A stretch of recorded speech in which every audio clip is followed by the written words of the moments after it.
Querida comunidade, neste domingo celebramos a festa do batismo do Senhor e, ao mesmo tempo, o nosso batismo.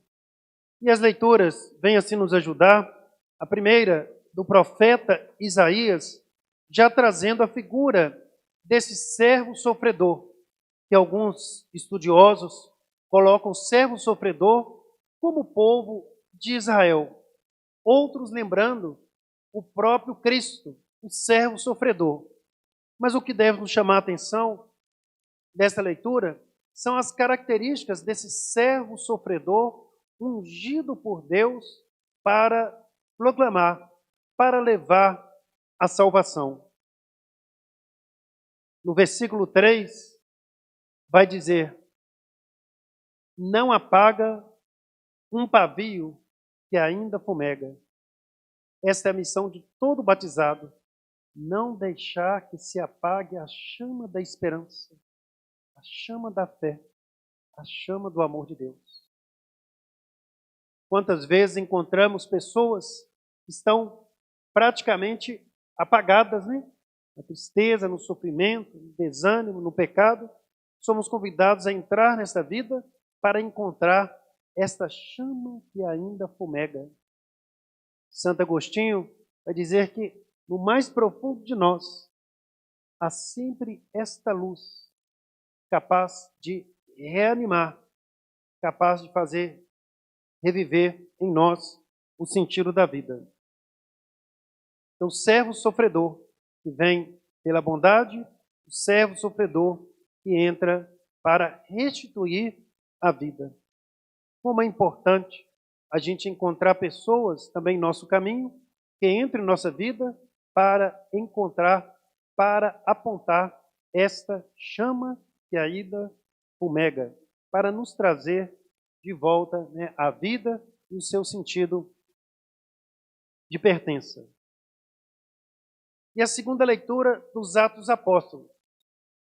Essa leitura hoje no mundo dividido, sempre, né? Divisões não é do nosso tempo, nós sempre encontramos sim, né, as divisões na realidade da condição humana e na história da humanidade. E o que estava acontecendo? Pedro estava na casa de Barnabé e havia ali os recém-convertidos, os judeus, os pagãos, os samaritanos, alguns já gregos. Então, aqui é tanto de gente diferente. E havia aquela dificuldade, como hoje nós enfrentamos na igreja, a realidade de ter os grupos. Hoje nós temos o Coral Santa Cecília, que é um grupo de canto, temos um grupo de liturgia, temos as pastorais. Então, não é errado os grupos. Faz parte, né, da vida e faz parte da igreja, os diferentes grupos, os diferentes movimentos. Mas qual que é o perigo? Da pessoa achar que o seu movimento é mais importante. E o seu movimento, ele tem supremacia sobre o outro. Não, todo mundo tem que participar desse movimento, porque o outro não tem valor. E Pedro enfrentou essa dificuldade. Enfrentou essa dificuldade diante de tantas diferenças que estavam ali na igreja nascente. E ungido pelo Espírito Santo, Pedro faz esse discurso que hoje nós ouvimos. De fato, estou compreendendo que Deus não faz distinção entre as pessoas. Pelo contrário, Ele aceita quem o teme e pratica justiça, qualquer que seja a nação que pertença. Então, Deus que enviou a sua boa nova, Ele não faz acepção. Se aquele é de tal grupo, se aquele pertence a tal realidade. Não, a sua experiência. E aqui vai dizer a sua boa nova. A sua boa nova é para todos. O Papa Francisco, convidando uma igreja sinodal. Nós estamos numa igreja de escutar, de avaliar, de perceber o nosso caminho, de perceber onde queremos chegar e qual a proposta, a moção do Espírito em nós. E esta leitura vem num momento importante, porque muitas pessoas acabam não participando, não estando conosco, porque se sentem excluídas, ou então não conseguem encontrar a palavra forte aqui, a boa nova. Nós temos uma boa notícia, nós temos uma boa palavra, que tantos e tantos sejam tocados no seu coração, na sua vida, para perceber que Deus não faz acepção de pessoas. Ele andou por toda parte, fazendo o bem e curando a todos que estavam dominados pelo demônio, porque Deus estava com ele. Andou por toda parte, curando a todos. Eu vim para que todos tenham vida. A missão do batizado é ter olhar para todos, e não olhar para alguns. Quando a gente tem olhar para alguns, a gente está fazendo acepção de pessoas, distinção de pessoas. Quando a gente consegue ter esse olhar para todos, nós estamos cumprindo o que a palavra de Pedro nos diz. Deus que nos envia para proclamar, para dizer sua palavra, para que todos tenham vida. E o Evangelho, temos aqui duas partes. A primeira, na expectativa de João Batista sobre o Messias. Todos estavam na expectativa. A expectativa faz parte da condição humana. O escravo tem uma expectativa da liberdade, o desempregado, a expectativa de ter um emprego, um doente, a expectativa de ter a sua cura. E João Batista, a expectativa do Messias. De como seria esse Messias? Como chegaria? Aí vem a surpresa de Deus. Deus sempre nos surpreende com a boa nova. E vem a boa nova em Jesus, que chega e mergulha nas águas do Rio Jordão, junto com o povo, para ser batizado. Ao mergulhar nas águas do Rio Jordão, nós temos aqui o divino, o eterno, que mergulha na dignidade humana, que mergulha conosco na condição humana, para que a gente, pelo batismo, também pudesse mergulhar na condição divina.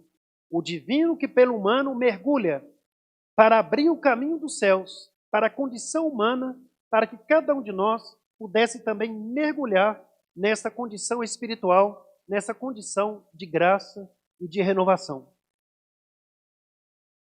Do céu se abre e desce em forma de pomba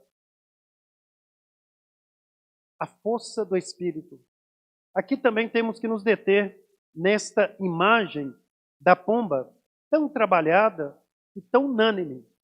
Quando a gente fala unânime, que a tradução bíblica, tanto do grego, do latim, algumas palavras podem ter algumas diferenciações ou algumas conotações, outras não. E uma palavra que é unânime em todas as traduções é a pomba. O Espírito desceu em forma de pomba. Por que nós temos que nos deter nesse símbolo, gente? O que a pomba simboliza? Ternura, carinho e bondade. Esta imagem que as pessoas têm de Deus, esta imagem que as pessoas têm diante da revelação do alto, a ternura, a bondade, o carinho, conseguimos, nesta igreja sinodal que o Papa nos pede, para levar para as pessoas que não estão conosco, a nossa experiência de batizados, a nossa experiência de igreja, as pessoas conseguem ver que a nossa experiência de Deus é uma experiência de ternura, de bondade, de carinho? Ou às vezes a gente coloca lá fora uma experiência de medo, uma experiência de castigo? Quantas pessoas falam mais do pecado do que da força espiritual, da ternura e da bondade do Senhor? Aí vai criando medo. É a pergunta que se faz: por que muitos não conseguem? Já foram batizados na igreja um dia, tiveram a iniciação cristã, por que não estão conosco? Precisamos de escutar essas pessoas, porque muitas vezes uma falsa imagem ou imagem distorcida de Deus que não condiz com essa revelação de hoje. O céu que se abre, que desce a pomba, a ternura, o carinho, a paz do Senhor. O seguimento do Senhor é uma atração, e podemos dizer, uma grande experiência que se faz com esta bondade, com esta ternura. Já disse nos retiros espirituais, com algumas lideranças, né? Nosso bispo já falecido, Dom Serafim, foi cardeal há muitos anos em Belo Horizonte, muitos têm a sua lembrança, a ser bispo primaz, e ele, quando fez 80 anos, fez essa profunda experiência de Deus. Então o caminho espiritual, ele é um itinerário. O caminho espiritual é uma eterna novidade de aprendizado. E ele, nos seus 80 anos, pregou isso num retiro, ele diz, gente, eu nos meus 80 anos de idade, Dom Serafim dizia para nós, num retiro espiritual, eu peço perdão por tantas vezes que eu fui só o cardeal, por tantas vezes que eu fui apenas um doutor bíblico, que era um doutor, por tantas vezes que eu fui só a autoridade ou o poder da igreja, por tantas vezes que eu fui apenas um reitor, né, que era o reitor da PUC, porque eu, nos meus 80 anos, dizia ele, eu compreendo que o que a gente tem de ser é a ternura de Deus.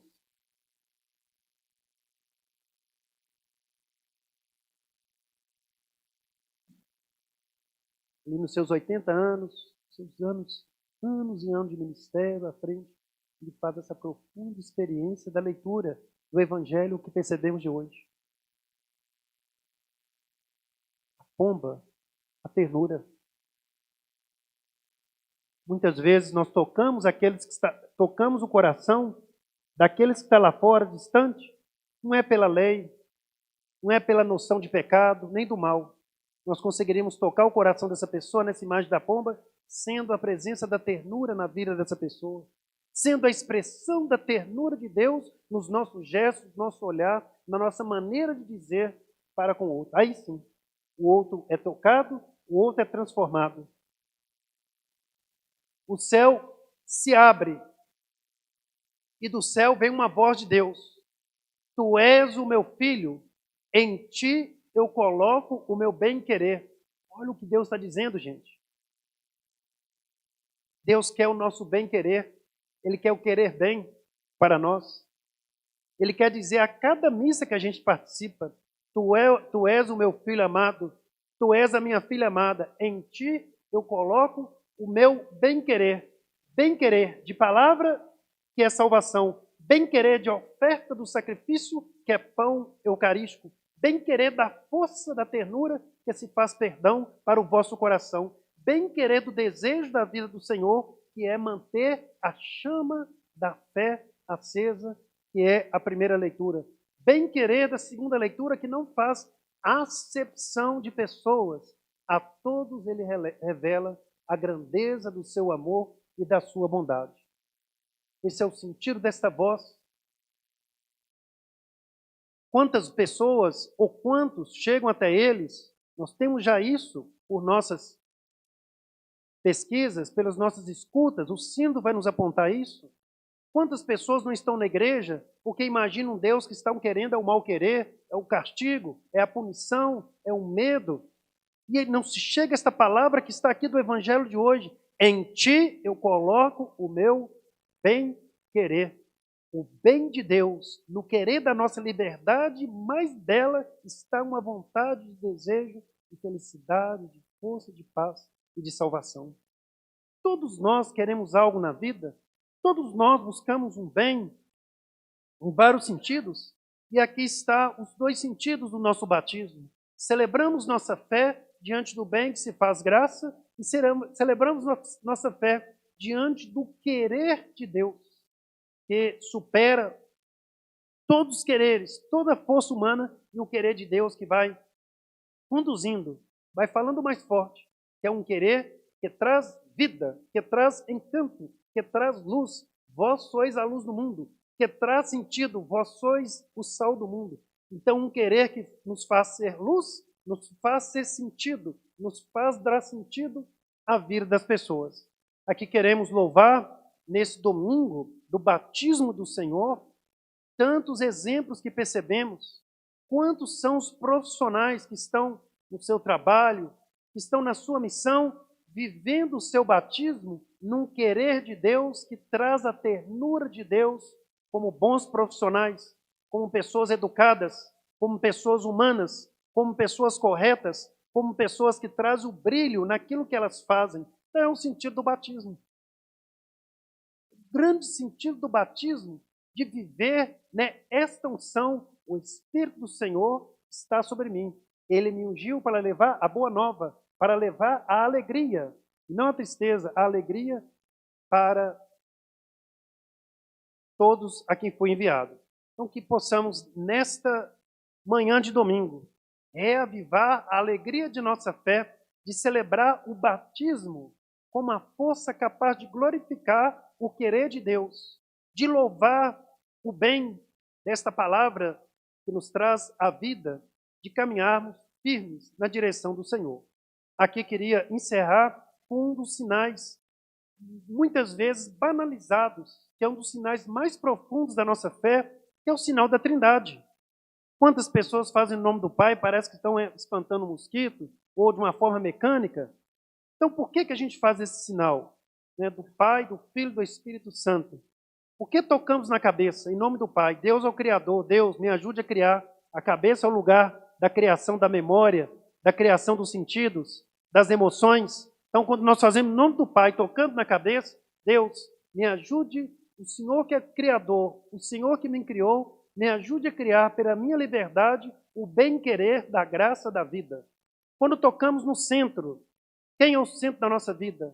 Jesus, em nome do Filho, o centro da nossa vida. E quando tocamos a nossa esquerda e a direita, do Espírito Santo, o que lembra esquerda e direita? Movimento, ação, direção. Espírito Santo esteja no movimento, na ação, na direção da minha vida. Então, quando nós fazemos o sinal da Trindade, nós estamos fazendo a força do nosso batismo, reconhecendo o Criador naquilo que vamos criando, pedindo a centralidade de Jesus na nossa vida e que o Espírito Santo ajude o movimento do nosso caminho, de tudo que a gente faz. Devemos sempre fazer esse gesto com muita dignidade. Quando a gente levanta pela manhã, de manhã, quem que pode nos dar um novo dia? Eu posso ter 1 milhão no banco, isso não garante um dia de vida, é só Deus. Então, quando a gente levanta de manhã, Deus que criou esse novo dia, me ajude a salvá-lo. Quantas pessoas nesse domingo vão perder esse domingo?